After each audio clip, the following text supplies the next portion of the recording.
Dobrý deň, moje meno je Michal Žák. Nachádzate sa na pôde Slovenského národného múzea, konkrétne v kaštieľi v Dolnej Krupej, ktorý od roku 2020 bol v rozsiahlej rekonštrukcii. Tento klasicistický kaštieľ je z roku 1822, má 3 podlažia a všetky sú kompletne zrekonštruované. Súčasťou rekonštrukcie boli všetky rozvody, elektriky, vykurovania, kanalizácia vody, prekrytie anglického dvorca, opravy pôvodných konštrukcií a nakoniec veľká časť bola venovaná reštaurátorským prácam.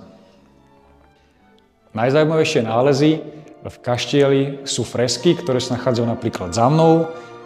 Pôvodne to bola obyčajná biela kancelária, dneska tu vidíme 200-ročné fresky, ktoré boli pôvodne zakryté bielou farbou.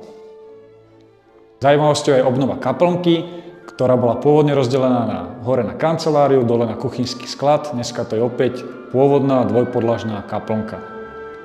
V kaštieli sa nájde množstvo nových fresiek a množstvo miestností, ktoré už nikdy nebudú biele, tak ako boli, ale budú vyzdobené pôvodnými vrstvami z grófskych čias.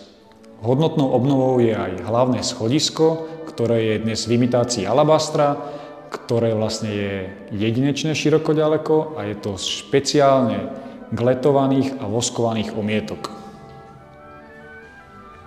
Mojou osobnou preferenciou najkrajšej miestnosti je bývalá a aj budúca jedáleň v suteréne, kde sa našli najstaršie fresky z čias, keď bol kaštiel ešte o poschodie nižší a o rizality zúžený. Sú to fresky, ktoré majú viac ako 250 rokov. Využitie kaštieľa bude nasledovné. V suteréne nájdete spoločenské priestory na rôzne oslavy a maličké podujatia.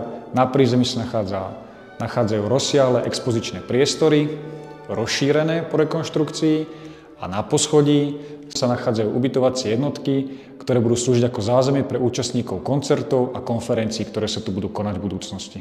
Vzhľad fasády a okien je z roku 1900. Po dôkladnom reštaurátorskom výskume sa zistilo, že práve v tomto roku pribudli vonkajšie okná a kaštieľ nadobudol svoju finálnu podobu. Kaštieľ Dolná Krupa bude otvorený pre verejnosť v lete 2025 a tešíme sa na vašu návštevu.